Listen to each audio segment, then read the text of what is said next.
Hey y'all! Good morning and happy Sunday from the garden.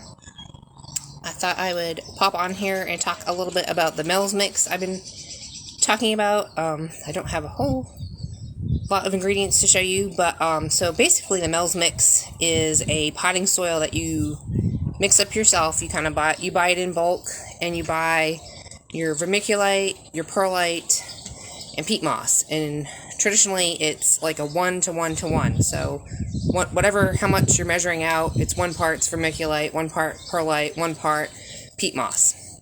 But here in Texas, it's super hot and super dry, and I personally have found the peat moss to be super drying.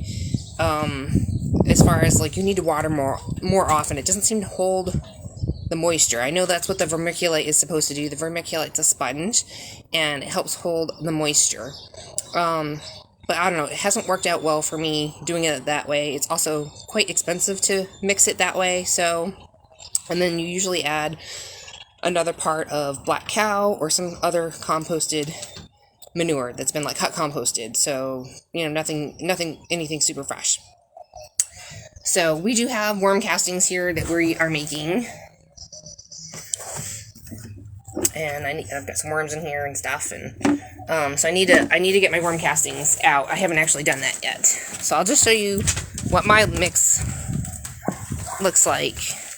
And these pots, because of the recent rain we had, the heavy rain, I had too much clay soil in here. Every year it gets compacted, and even though I have holes in the bottom of my pots, they weren't draining, and they're drowning and getting clogged, and there was water sitting, and it was splashing stuff out. So I emptied these out completely, washed them out, and this is my Mels mix right here. This is, I don't even know how to describe it. Okay, so I get coconut coir, and I got peat moss, and vermiculite, and perlite. So perlite is for your drainage. That's what these white speckles are. It's like a volcanic rock. And then the vermiculite, I'll have to show you, is kind of like depending on where you get it from, it can look kind of white or it can look kind of brown. And then, so this in here, I'll just kind of show you how I mixed it up.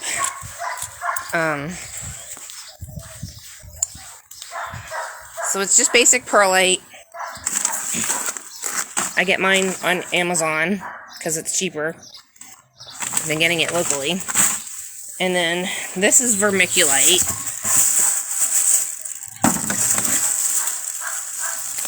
It's very powdery until you add some water to it, but they're little micro sponges, and it's all natural. And here's the coconut coir. It comes in a block, so you have to rehydrate it with boiling water. And then it starts to get like this, so it's kind of a soft texture. It really seems to hold moisture really well. And then we've got our peat moss, which I picked up at Tractor Supply recently, because that's where we were. And I'll just kind of show you next to the coconut coir. I don't know if you can tell. It's super, like, powdery, dusty, dry. And you can add water to it, but it kind of repels water at first, which is why you have to, like, wet peat moss, and then kind of come back in, squish the water in, and then, you know, add a little bit more. So, like, it works really well when you mix it with the coconut coir, because the coconut coir holds moisture better, and we're always so dry here that we need that extra moisture. So I just grab any old, whatever you're going to use to measure it, and I was doing 4 parts to 1 part. So 4 of these, which actually was I did 2 coconut coir, 2 peat moss, so that was my 4, to 1 of vermiculite, 1 of perlite, and then you would add 1 part black cow manure or worm castings. Put that in your mixing pot here, mix it all up, and then add it to whatever raised bed or pot or whatever you're going to be doing. So our hoop house here, that's what we did. We did it with the worm castings, vermiculite, perlite, cocoa coir, and the peat moss. So that's what my Mels mix blend is. And this has been growing really well. with our 30% shade cloth. Good morning, Marcus. Good morning, Stacy. So that's my Mels mix. We have our celery that I grew from the store. I cut it. It's organic, and so you just cut the tops off, and then the bottom you stick in water and change the water out daily and all that. And then I planted it here, so I've got some beautiful celery. So that's been delicious. Waylon's been growing some specialty tomatoes that we got from someone who breeds these or propagates them. Specialty. It's an heirloom called Sunkissed Peach Tomato. There's one, it'll be like an orange tomato. It tastes kind of tropically. It gets a little bit bigger. That one still needs to grow. But we've got our banana peppers back here under the 30%, our bell peppers and our banana pepper back here under this 30% shade cloth. I've got a few strawberry papaya seedlings for sale for $15 each. And we sell the Swiss chard by the bunch for $1. Got a couple of fig trees left for sale. Those are $40. And then this is, I haven't redone this pot, but so far this tomato's been doing pretty good in it. I think it's a Better Boy. I don't remember which variety.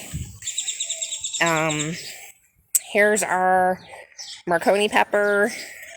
And then don't be afraid. I'm just going to talk about, I know this is a little more than the Mels mix, but don't be afraid to pull out plants if they're getting diseased or just not doing well. It's not worth spending the money or time sometimes on organic sprays or making even making a spray. We had powdery mildew from all the rain with our squash. It just got really bad really quick, and it was, we were cutting the leaves off and tossing them in the garbage, not in the compost, because they had powdery mildew, but it was just hard to keep up with. So we decided to pull them. We weren't getting enough squash anyway, just because it's just been time consuming because we had to hand pollinate. And so we're gonna transplant our bell pepper plants that are here. They're getting too much seed. As you can tell, we've got pumpkins here, tomatoes here. These got planted later, so they're not getting quite enough sunshine. So Waylon's going to dig them up at some point and transplant them here where they're going to get some more sunshine. And so anywho, there's our Yukon Gold potatoes that are starting to look like they're dying back, which is actually a good sign, which means they should be ready to harvest soon. There's more tomatoes on the vine here. And the tomatoes have been doing really good. We haven't had any cracking with the rain. I think because we have so much matter in our garden tilled up really loosely, the water goes in. And we also mulched with our oak leaf. And so tomato plants have not drowned. And they've done really good. I mean, these are getting crazy. This is supposed to be the Big Mama Roma, but it looks like something else. I don't know what it is. Different kind of tomato. We've got our Malabar spinach for sale, $1 a bunch. I transplanted some collards and Swiss chard over here. My kale's just getting covered up by these pumpkins. And you can tell this is powdery mildew. If you can see, there's a really nice green leaf here. And then when there's these white, grayish speckles, that's powdery mildew. So I just come in here. That one's powdery mildew. They need to be plucked off because the disease will bring bugs. Here's like a little stink bug. And you squish them. But you want to get rid of any kind of diseased matter in your garden just to help keep it clean, to help, because other bugs will come. They'll come and want to eat it. And then that's bad. It'll eat your plant. So I didn't have time to get all of these off, but I did it with my cucumbers. So the cucumbers is kind of a daily thing. Right, Miss Kiara? So over here, we're getting some powdery mildew on our cucumbers leaves because of the rain. They don't like their leaves wet. And so every morning I come in and I clear out all of the powdery mildew as quick as I can, because it'll take over your whole plant and it can kill your plant. So we've got lots of flowers for the bees, and we've got quite a few cucumbers coming in every day. You kind of these are pickling cucumbers, so we pick them in the morning and in the evening, because they'll end up getting super big. There's a ladybug. So we got Carly. Good morning, Carly. Good morning, Belinda. So that's what we have going on with all of that. The rain's been doing our fig trees really good. They're getting big. And I up-potted a few tomato plants here. And I guess that's partly what I was trying to talk about was the Mels Mix was a friend dropped off some extra tomato plants. And I've never had the Cherokee purple growing before, so that's a Cherokee purple. This is a Martian tomato plant. I've never grown that, so we're going to see how that one does. And this right here is a molasses tub that we had, just some kind of crappy soil.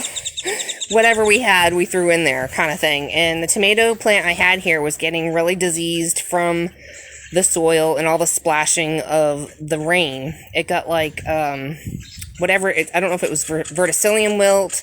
It was yellowing, it was drooping, my tomatoes weren't ripening, so I harvested all the tomatoes off it, even though they're green. They'll ripen in the house, and then I just didn't have enough mix to fill this back up, and I wasn't sure if I wanted to, because these are, it's cement in here for the post, and then so what I did is I just grabbed, I guess it's like a 5-gallon nursery pot, and I put my Mels Mix in here, and I put the Cherokee purple tomato plant in here, and it's starting to do a whole lot better. Gave it some liquid fish emulsion, and I need to put some more worm castings in there.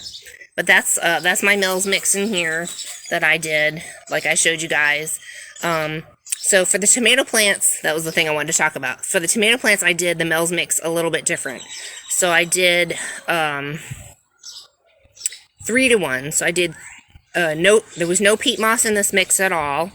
It was 3 parts coconut coir, 1 part perlite, 1 part vermiculite, and it's supposed to be 1 part either black cow or worm castings. So the tomato I did a little bit different versus our basil plant or any other kind of plant that I would pot up. So my basic mix over here was kind of more of a 4-to-1, but it had 2 parts peat moss, 2 parts coconut coir, 1 part vermiculite, 1 part perlite, 1 part either black cow or worm castings.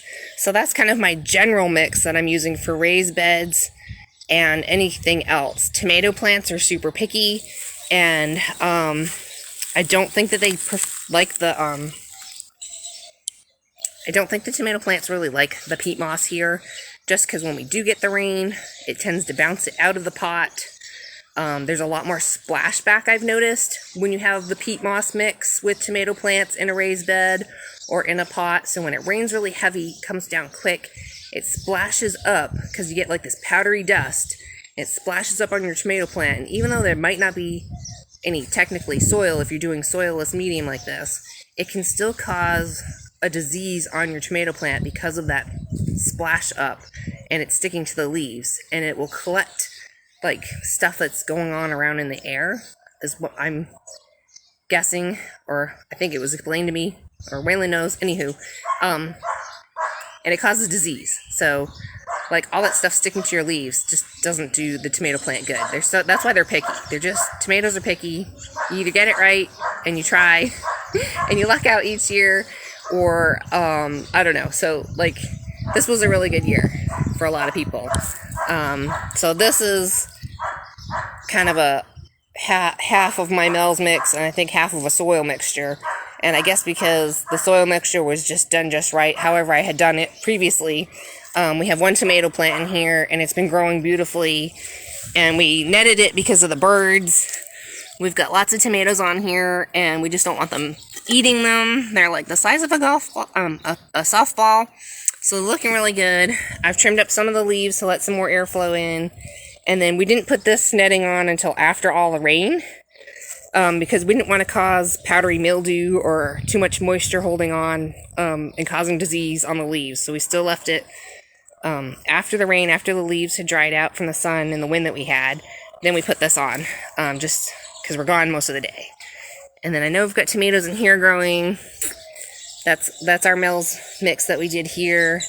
We did it in here, and they're just doing really well. So, Got lots of different kinds of tomatoes. I really don't remember what they all are. Some people gifted us a few different varieties to try out. And we do have some cherry tomatoes in here. There's a little ladybug. There's some cherry tomato sets. Here. And I wasn't sure if I planted Juliet, but they seem to be back here. So I've got Juliet. I think those are Juliet. Those look like Juliet. Either that or Roma. So I've got Juliet back here. And that's the garden. We tried to keep it super simple this year.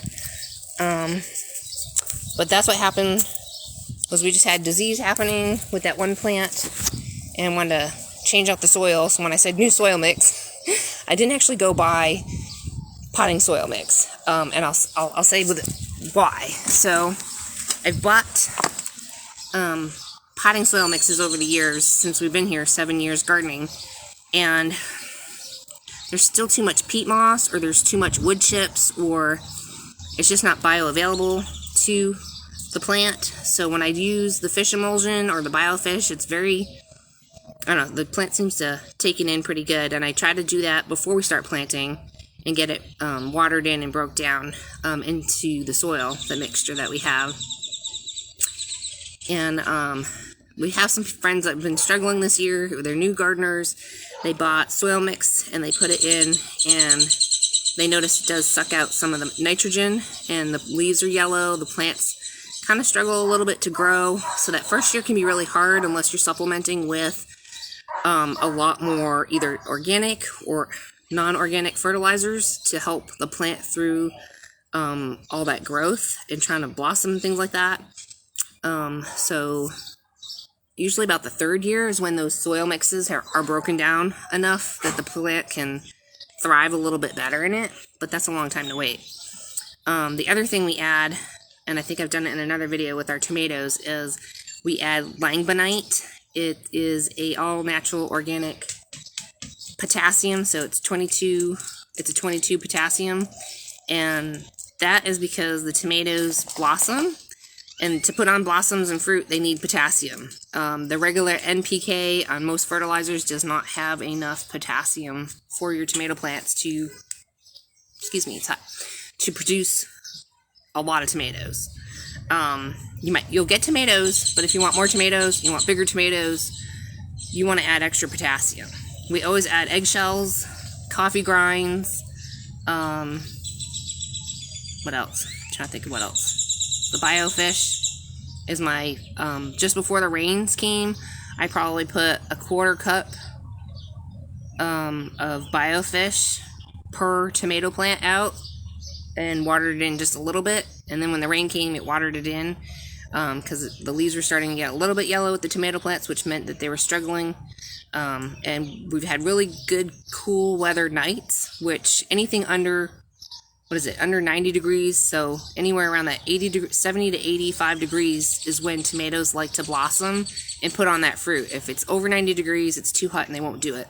So now's been a really good time to add that extra boost of fertilizer, whatever you're using. Even now after the rain, you could add a little bit of fertilizer to your tomato plants to give them that extra added boost to put on some more blossoms before we start getting too hot and so you get more tomatoes. So those are my tips for tomatoes. Hopefully we'll have some more tomatoes. I'm hoping I have some more tomato plants in the front.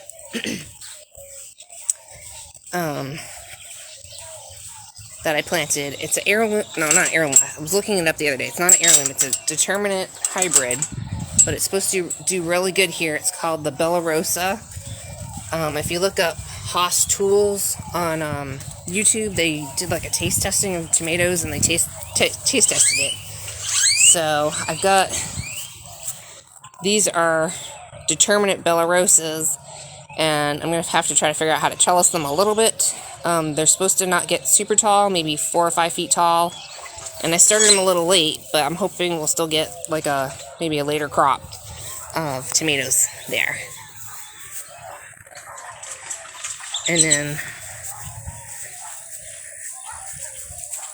just give you a sneak peek of the grapes. I'm so excited. we've got grapes this year. So we're just waiting for those to get a little bit bigger and ripen up. And trash that glue in. And then I've got a few things on the porch.